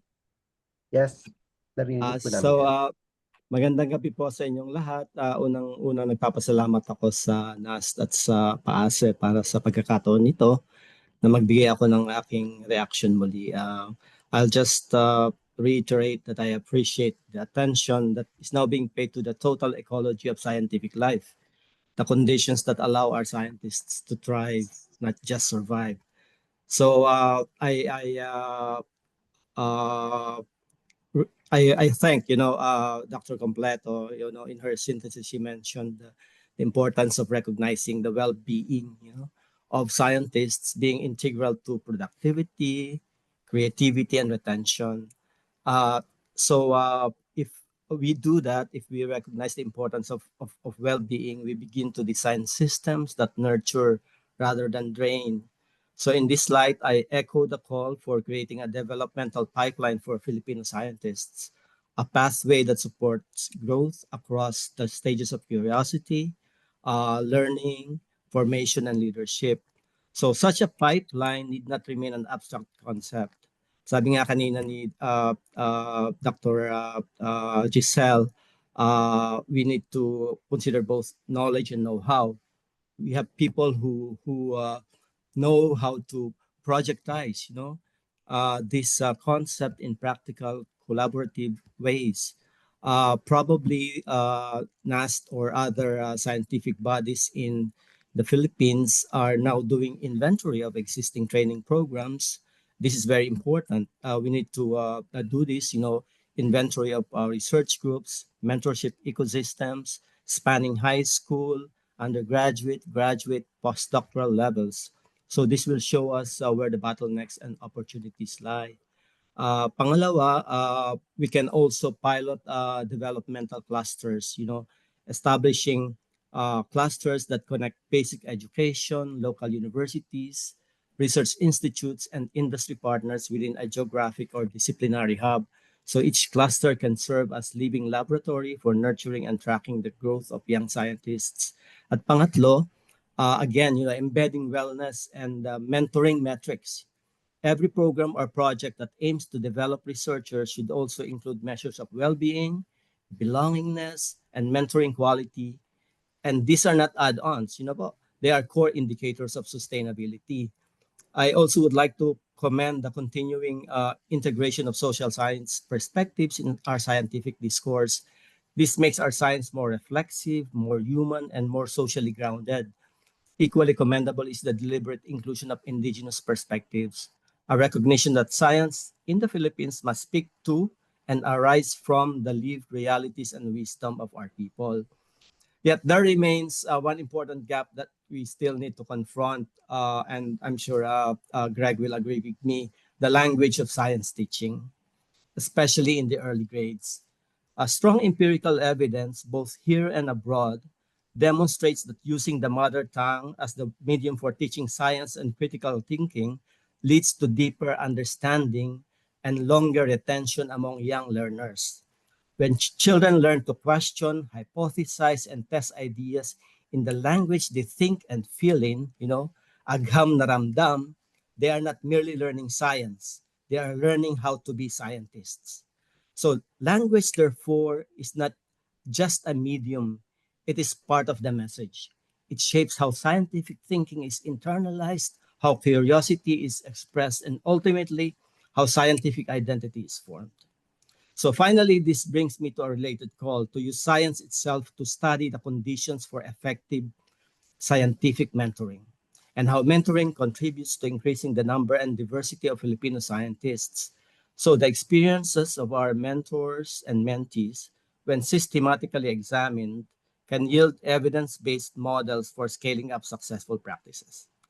So if we approach mentoring, well-being, and scientific development as interconnected systems rather than isolated activities, we can finally move from episodic interventions to sustained transformation. So maraming salamat po, and again, congratulations to NAST and PAASE for advancing not only science in the Philippines, but the science of developing Filipino scientists. Salamat po. Maraming pong salamat, Doc Maria, and for inputting the importance as well of keeping and maintaining and nurturing the wellness of the research, and as well at kung paano po natin kino-communicate yung research natin at yung pag-mentor din natin, para makapag-create ng inclusive culture of research. Salamat po, Doc Mario. We'll move on to the next reactor. Can I call on Dr. Fe Lakabawan? Okay, Lakbawan. Lakbawan. Sorry. Yeah, I shared most of my thoughts earlier, but I think that what's kind of missing here is that if we're looking at talent, we have to sustain health and wellness among those talented individuals, correct? So I think there's also this idea that we're working in silos, so people don't understand that there's actually a sharing of objectives as well as outcomes, right? So that said, I think I practice clinical genetics here in the United States, but looking into how the Philippines should move along in terms of all the molecular diagnostics advances, we're kind of behind because we think that, I mean, our Asian neighbors are way ahead of us already, and it's frustrating, right? So Vietnam is ahead of us, Bangladesh is almost probably ahead of us. And we probably should understand that there's genetic basis to a lot of diseases. And for us to be healthy, the Filipinos are globally distributed, but all of those references for genome genetic interpretation for any disease is not really, I mean, the Filipinos are not represented in that human genome reference sequence. So my actually advocacy is like, we are all Filipinos. We have to work towards having that Filipino database that actually represents our genome, and we can interpret the results properly and correctly, and therefore we can treat some of those treatable disorders and cancer if we have to move towards that goal. So first, human Filipino assembly, human genome assembly needs to happen. If it cannot be done by the government or interdepartment within the government, then probably we should start to advocate. And maybe this is the time to convince local government to understand what that is, and maybe understand too that there are certain genetic conditions and certain diseases that can be answered because of our knowledge for the human genome. Thank you. Okay, thank you, Doc Fe Lakbawan. Ayan, sana tama po yung aking nasabi this time. Okay, importante nga po na, as you pointed out, we need to catch up with the rest of our neighbors now on certain areas of scientific research, particularly this genomic research. And you put it very well, that one symbolic output could be the first Filipino genome assembly. Okay, sa susunod po nating reactor, atin pong tawagin si Dr. Leia Tolosa Croucher para sa kanyang reaction.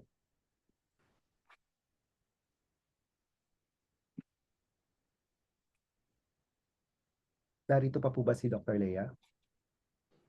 Okay. Kung wala na po, we'll move on to Dr. Richard Abendan.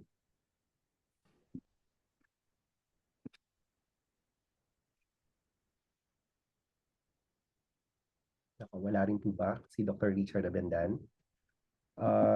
Sige, ang susunod po ay si Dr. Edna ko.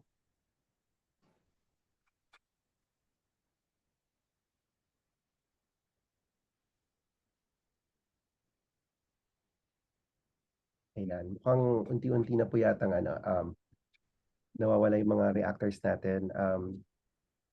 Si Dr. Michael Roleda po ay nandito po ba? Ayan, Dr. Jong De Castro. Sige, ako na lang kasi after Kaya na muna. Maraming salamat, Joel. Siguro nasabi ko na yung gusto kong sabihin kasi you're looking for, 5 actionable items, no? So yung unang-unang actionable item na kaya naman talaga natin, can we add our weight as scientists to the fight against fraud and corruption? Can we do that, please? It's so andyan na eh. Anong ginagawa natin as scientists to, to add our weight to this? Una, let's police our ranks. There is definitely corruption in science and technology. Sa atin, I mean, all the agencies of the government is actually affected, including us. So, the OST, no? And, I'm not saying that lightly, we've seen it. I've seen it myself. So, can we do that? And then can we lead, by example? Once we've done that, then we can lead as an example, no, to other agencies in the government. Pinakamalinis ng DOST sa totoo lang. Pero meron pa rin talagang corruption. I hate to say it, but there is. So, ayan. So we can do that. Ang importante, we have tools, no? For example, machine learning, AI, we can actually do that. And open and transparent data systems. Bakit hindi natin magawa ito? Let the DOST lead in open and transparent systems that can that can develop trails for corruption. Kaya, I've been developing information systems all the time dito sa Pilipinas. There are trails, there are audit trails that can allow that. If we make our information systems open and transparent, matetrace natin yan. There's such a thing as financial forensics, no? Some of our engineers probably know this. So we know. So gawin natin ito. Idagdag natin yung weight natin na ang laki ng gravitas natin as scientists. We are in policy advising bodies. NAST is the highest policy making bodies. NRCP. Lahat. So, importante yun. Second, I've also said in my previous reaction, yung input ng social scientists. No, social scientists, can help us with this. Bukod dun sa input nila sa pagtanaw, human behavior is a very important input in the fight against fraud. No? So napakalaking bagay. Pangatlo, maybe we're not seeing that yung ating science can only scale if it is allowed to. No? And the way to scale science is to start from the bottom. The needs of the bottom, sa laylayan ng ating society, the most marginalized people, are the simplest to fulfill. Those are the easiest to fulfill.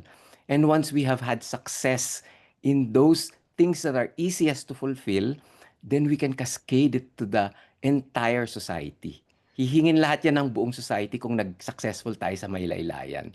So why don't we prioritize our scientific minds to fulfilling the needs of those who are at the bottom of our society rather than those at the top? Because the people at the top don't need us. They are resilient. They can take care of themselves. But the people at the bottom need science. Well, I mean, not necessarily, but science can help, di ba? So, let's put our energy into that. So, yun lang yung gusto kong sabihin. Maybe last na lang, no? And I wanted to emphasize na let's think of our development, as a way to bring up the entire country, 'di ba? So, yung hindi lang yung mga nasa top, yung mga industries, yung mga corporations, they keep improving, and when FAIR says that, all the countries in Asia have left us behind. Well, I mean, why? Because we prioritized, not our people, but our corporations. So, trickle down principles do not work. So, when you support, the top, it doesn't always trickle down to the bottom. But if you support the bottom, it will cascade up. So, yun yung actionable things na pwede natin gawin. So, yun lang. Maraming salamat. Salamat, Dr. Job. Actually, mahirap. Magandang target yan. Pero nakikinikita ko yung data kung saan natin makukuha yung magagamit yung ating mga techniques para malabanan ng scientific fraud at magkaroon ng audit dun sa mga natin information. Mukhang yun ang talagang kailangan ng isang malaking political will na para magawa. But kung kung lahat magko-cooperate, kakayanin naman po. Okay. So, nandito po ba kanina po napansin po namin si Dr. Leia Croucher unmuted herself. Baka gusto niyo pong may idagdag? Yeah, well, this is Leah Croucher. Good morning and good evening. I did not expect to be asked to talk, but meron lang isang, just to follow up on what Giselle said about the United States at present, there's definitely limitations that we didn't have before, where we have free collaborations with the Philippines. I think that as a federal employee, I just want to say that at the moment, it's really very difficult for the U.S. to collaborate with our counterparts in the Philippines. So I would suggest that we should concentrate on our other neighbors like Japan, Singapore, even probably Korea, and Australia, because it's really going to be very difficult, not only for US scientists, but also for Philippine scientists to collaborate at the moment, which is very discouraging. But I think this is only for the moment. Eventually, we will open up again, but magtiis-tiis lang muna kasi as you have seen, nawala yung ating foreign aid, mahihirapan ng mag-recruit ng balik scientists, which is a sorry thing to know, but there are alternatives meron namang alternatives at the moment at sabi ko nga, panandalian lang naman 'to. Babalik din tayo sa normal pagdating ng araw. Kaya I'm siguro nag-a-apologize ako for the US at the moment, but eventually babalik din tayo. Yun lang. Maraming salamat, Dr. Leia, for being very candid, being very honest about your reading of the situation, but also being very optimistic. Okay, so ang susunod pong tatawagin po natin to give his reaction is Dr. Greg Del Pilar. Meron kayong gustong idagdag? Oo, thank you, Joel. Actually, ito yung hindi ko muna sinabi kanina, no, na kasi may kinalaman dun sa sinabi ni Jong, actually ito na bringing up niya ulit ngayon, ano, kaya sasabihin ko na gusto ko lang ibalita, i-share sa inyo na yung mga pag-aaral na may kinalaman sa corruption, ito merong ginawa si Dr. Virgilio Enriquez, kilala siguro ng ilan sa inyo siya, no, yung tinuturing na ama ng psikolohiyang Pilipino. Matagal na. Si Dr. Enriquez, kilala tungkol sa sa personalidad, sa kulturang Pilipino. Pero aktibo rin siya actually sa psychometrics, no, sa test construction.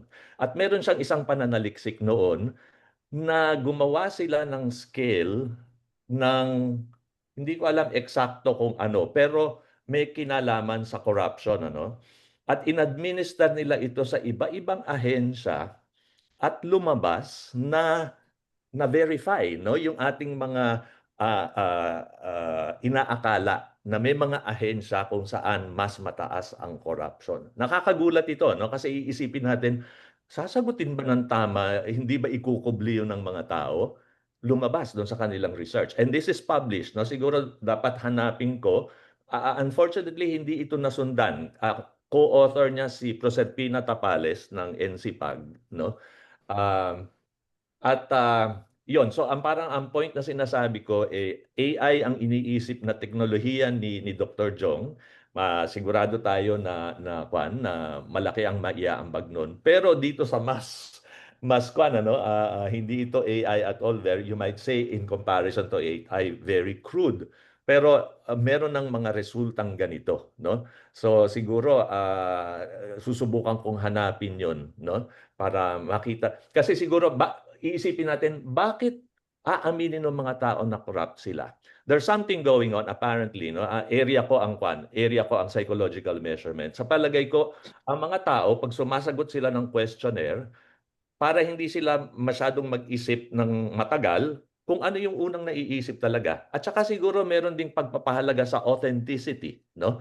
Kaya sinasagot nila ng makatotoo yung questionnaire, kahit pa mailalagay ito magkakaroon ng masamang impresyon sa kanila ang mga tao. Actually, this is a pretty much well-established, surprising psychometric finding, no, that people will own up to shortcomings and to defects. Okay. Thank you, Dr. Greg. Very nice input, no? Coming from yung Philippine psychology. Okay. Sa susunod po nating reactor, pwede po nating tawagin si Dr. Mike Roleda.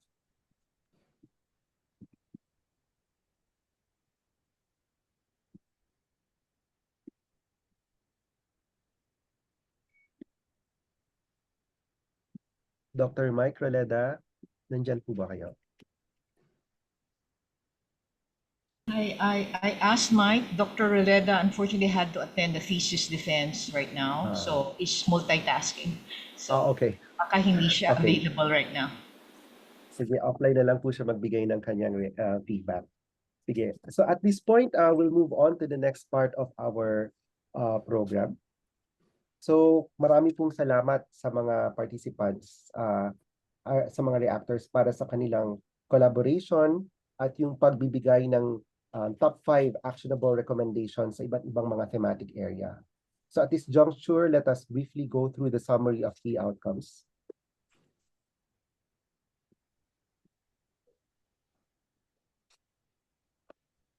Okay, so let me just read the top 5 actionable recommendations.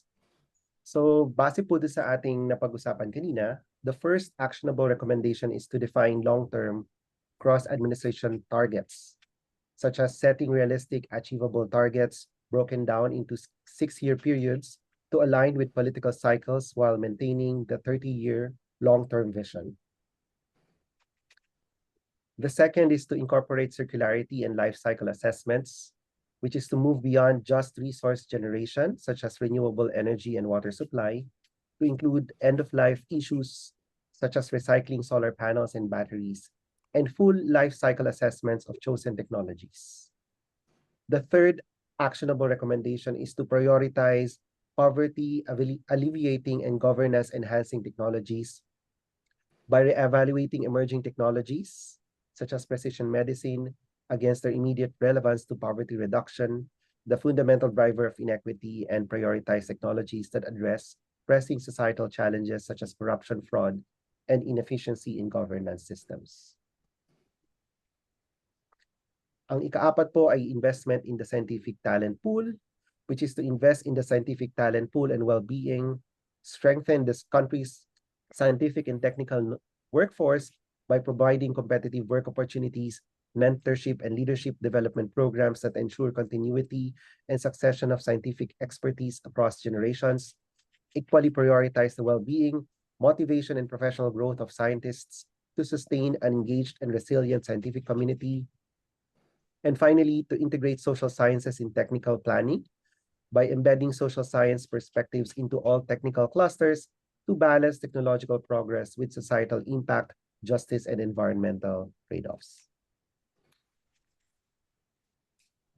Okay, thank you very much, Doc Joel, for giving us the summary of key outcomes, especially our top 5 actionable recommendations.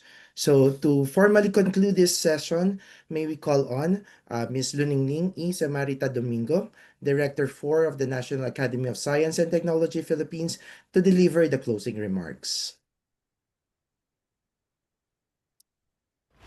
Magandang umaga sa ating lahat. On behalf of the National Academy of Science and Technology Philippines, allow me to express appreciation to everyone who joined us in this culminating session of the Fireside Chat on PAGTANAW 2050, the Philippine Foresight on Science, Technology, and Innovation. Over the past 4 sessions, we have heard from a remarkable pool of experts who generously share their perspectives on how we can strengthen and future-proof the PAGTANAW 2050 document and ultimately the Philippines. Today's culminating discussion, which brought together all our resource speakers and reactors, marks not just the conclusion of this series, but also an important step toward transforming insights into actionable and strategic direction for the country's ST&I landscape. We are grateful to all who participated, including our resource speakers, reactors, moderators, and our partners from the Philippine American Academy of Science and Engineering, or PAASE, led by Dr. Gladys Cheris Completo, for your steadfast commitment to this endeavor. Your synthesis of ideas, constructive feedback, and collaborative spirit have truly enriched this dialogue. As we move forward to the new phase of this endeavor, the valuable recommendations that emerge from these discussions will help shape a more responsive, inclusive, and forward-looking foresight for our nation.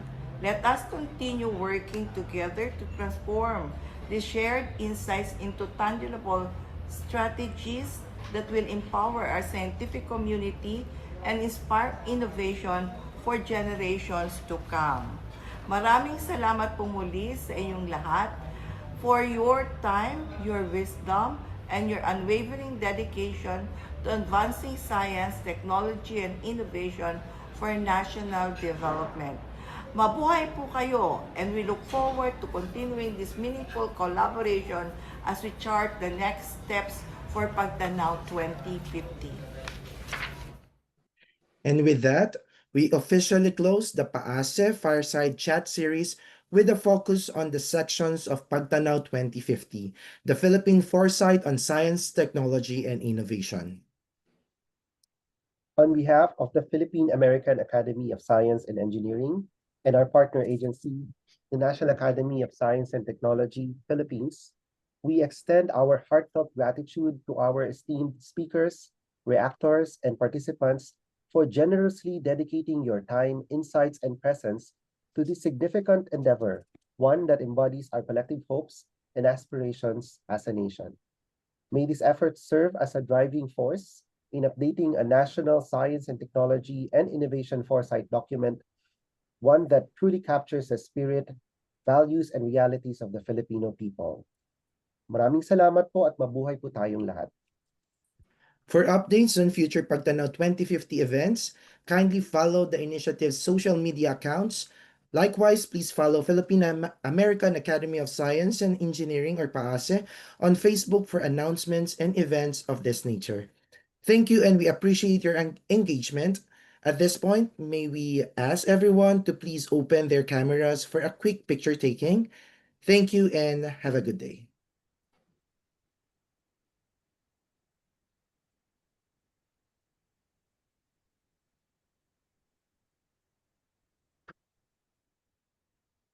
Ito. Wait lang pa natin yung lahat. Okay po, let's start po. For page 1, 1, 2, 3, smile. For page 2 po, 1, 2, 3, smile. Okay na po. Thank you very much. Thank you very much po. Thank you po. Maraming pong salamat. Bye. Good night and good morning. Good night. Thank Good you, Joel morning. and Thank you. RC. Bye-bye. Bye-bye.